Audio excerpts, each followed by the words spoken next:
प्यारे विद्यार्थियों, आपके सामने क्लास 12th का पहला चैप्टर हिंदी और उसका नाम है बातचीत, जिसके लेखक हैं बालकृष्ण भट्ट।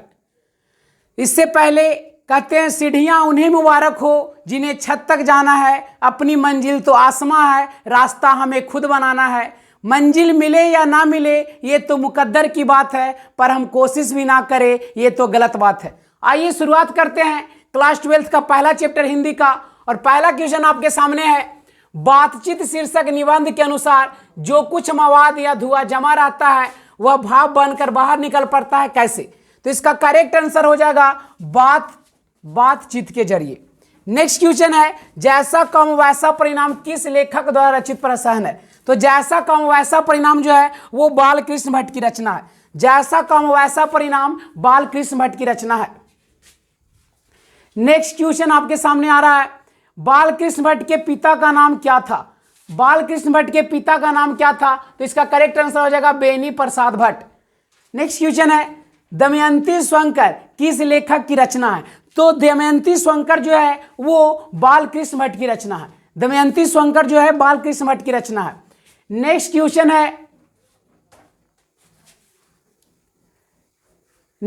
है, बालकृष्ण भट्ट की रचना बातचीत क्या है? तो बालकृष्ण भट्ट की जो रचना बातचीत है वो ललित निबंध है।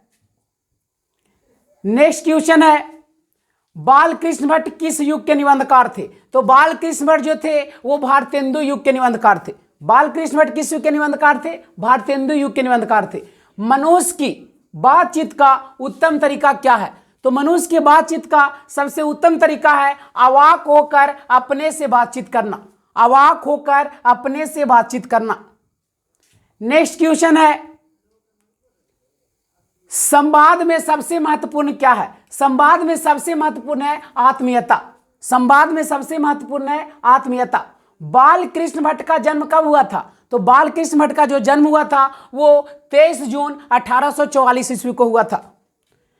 नेक्स्ट क्वेश्चन है, संयोगता स्वयंवर किनकी रचना है? तो संयोगता स्वयंवर जो है वो श्रीनिवास दास की रचना है। संयोगता स्वयंवर जो है वो श्रीनिवास दास की रचना है। आपका करेक्ट आंसर हो जाएगा सी। संयोगता स्वयंवर किनकी रचना है? तो श्रीनिवास दास की रचना है। नेक्स्ट क्वेश्चन आपके सामने है, बातचीत शीर्षक निबंध के अनुसार रस का समुद्र किनकी बातचीत में उमड़ा चला जाता है? तो इसका करेक्ट आंसर हो जाएगा दो हम सहेलियों के बीच। 12 नंबर, वाद विवाद संवाद क्या है? तो वाद विवाद संवाद जो है वो आलोचनात्मक निबंधों की पुस्तक है। नेक्स्ट क्वेश्चन है, बालकृष्ण भट्ट ने कौन सा मासिक पत्र निकाला था? बालकृष्ण भट्ट ने कौन सा मासिक पत्र निकाला था? तो करेक्ट आंसर हो जाएगा हिंदी प्रदीप। बालकृष्ण भट्ट ने हिंदी प्रदीप नामक मासिक पत्र निकाला था। बातचीत किस विधा की रचना है? तो बातचीत जो है वो निबंध है। नेक्स्ट क्वेश्चन, रॉबिन्स क्रूसो ने 16 वर्ष के उपरांत किसके मुख से एक बात सुनी थी? तो रॉबिन्स क्रूसो ने 16 वर्ष के उपरांत फरायडे के मुख से एक बात सुनी थी। 16 वर्ष के बाद फरायडे के मुख से एक बात सुनी थी। नेक्स्ट क्वेश्चन आपके सामने है, बातचीत शीर्षक निबंध के निबंधकार कौन है? तो बातचीत शीर्षक निबंध के निबंधकार जो हैं वो बालकृष्ण भट्ट है। बातचीत शीर्षक निबंध के निबंधकार बालकृष्ण भट्ट है। नेक्स्ट क्वेश्चन है, बातचीत के माध्यम से बालकृष्ण भट्ट क्या बतलाना चाहते हैं? तो बातचीत के माध्यम से बालकृष्ण भट्ट बातचीत की शैली बतलाना चाहते हैं।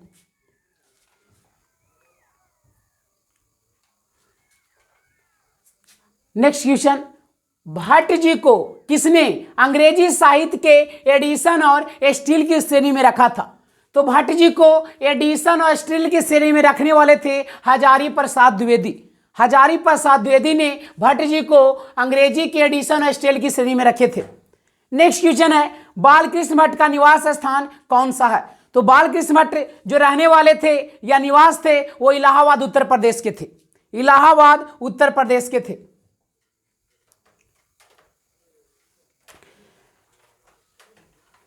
नेक्स्ट क्वेश्चन है, बालकृष्ण भट्ट ने किस पत्रिका का संपादन किया? तो बालकृष्ण भट्ट ने हिंदी प्रदीप का संपादन किया था। बालकृष्ण भट्ट ने हिंदी प्रदीप का संपादन किया था।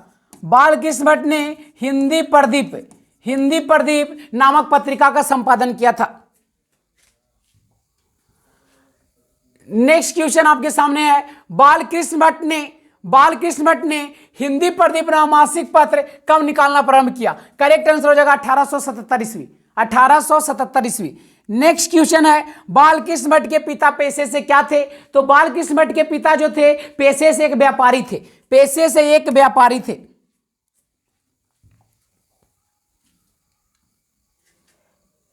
नेक्स्ट क्वेश्चन है, कौन सा उपन्यास बालकृष्ण भट्ट द्वारा रचित है?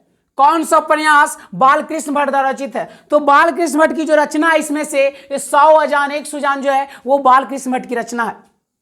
नेक्स्ट क्वेश्चन है, नाटक के प्रारंभ में होने वाले मंगल पाठ को क्या कहा जाता है? तो नाटक के प्रारंभ में होने वाले मंगल पाठ को नांदी पाठ कहा जाता है। नाटक के प्रारंभ में होने वाले मंगल पाठ को नांदी पाठ कहा जाता है।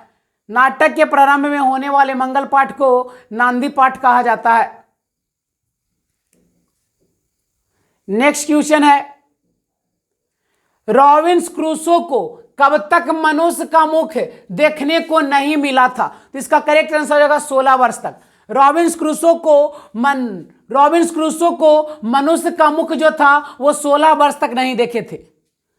बोलने से ही मनुष्य के रूप का साक्षात्कार होता है, यह किसने कहा था? तो बोलने से ही मनुष्य के रूप का साक्षात्कार होता है, ये कहे थे बेन जॉनसन। बेन जॉनसन कहे थे कि बोलने से ही मनुष्य के रूप का साक्षात्कार हो सकता है।